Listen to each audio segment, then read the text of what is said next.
Dans notre hymne national, on a l'habitude de dire qu'un symbole ardent de foi et d'unité. Il faudrait donc que l'unité règne afin que le Cameroun puisse aller au top des top niveaux pendant cette compétition mondiale. Peuple camerounais, bonjour. Bienvenue dans les chroniques de M. Lima. La chronique de ce jour va à l'endroit du ministère des Sports et de l'Éducation physique et la Fédération camerounaise de football. Je sais d'emblée que les personnes vont se dire que je suis en train de vouloir prendre le parti de la Fédération camerounaise de football. Non, cette chronique à l'endroit de ces deux entités est pour apporter la paix. Car, à regarder de près, on sait déjà qu'entre ces deux entités, il n'existe pas la paix et l'amour depuis un bon bout de temps.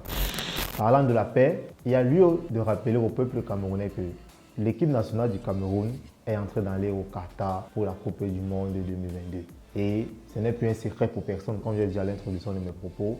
Entre la Fédération camerounaise de football et le ministère de tutelle, il n'y a pas la paix qui règne. Pour une bonne préparation de ce mondial, il faudrait que les tensions baissent entre ces deux entités, peuple camerounais. Donc, Camerounais de l'Ouest, Camerounais du Sud, Camerounais de l'Est, du centre et de toutes les autres régions, il y a lieu d'appeler ces entités à l'harmonie sociale afin que le Cameroun puisse aller au mondial la tête haute. Également, il y a des influenceurs sur les réseaux sociaux, il y a les annonceurs d'alerte, il y a des stars.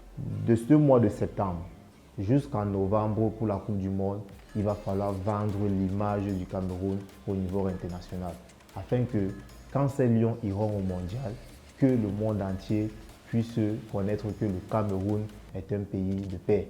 Arrêtons pour un bon bout de temps d'appeler toujours des choses négatives dans nos différentes pages sur les réseaux sociaux, de faire des tensions, de promouvoir les guerres tribales, de promouvoir les tensions, de promouvoir tout ce qui est négatif. Or, nous sommes un pays qualifié pour la Coupe du Monde.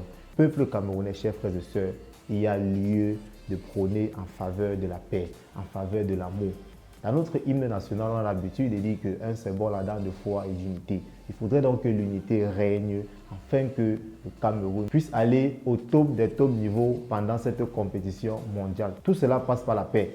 Le ministre des Sports et de l'Éducation physique, son Excellence, M. Mouele Kombi Narcisse, il y a lieu de faire appel au président de la Fédération camerounaise de football, le président Samuel Eto'o. Asseyez-vous, mettez sur pied des stratégies afin que notre pays puisse être dans des bonnes conditions pour la préparation de la Coupe du Monde et pour la Coupe du Monde elle-même au Qatar 2022. Peuple camerounais, soyons unis afin que le Cameroun puisse participer à la Coupe du Monde dans de très bonnes conditions. Les annonceurs d'alerte, les influenceurs, il y a lieu de vous rappeler dans cette chronique que le Cameroun a besoin de vous. Et pour cela, il faut de la paix, il faut de l'harmonie. Les chroniques de ce matin ont un seul sujet, c'est la paix pour que le Cameroun, pour que les lions indomptables puissent aller au mondial, compétir dans de très bonnes conditions avec un esprit d'amour, un esprit d'équipe et un esprit de paix.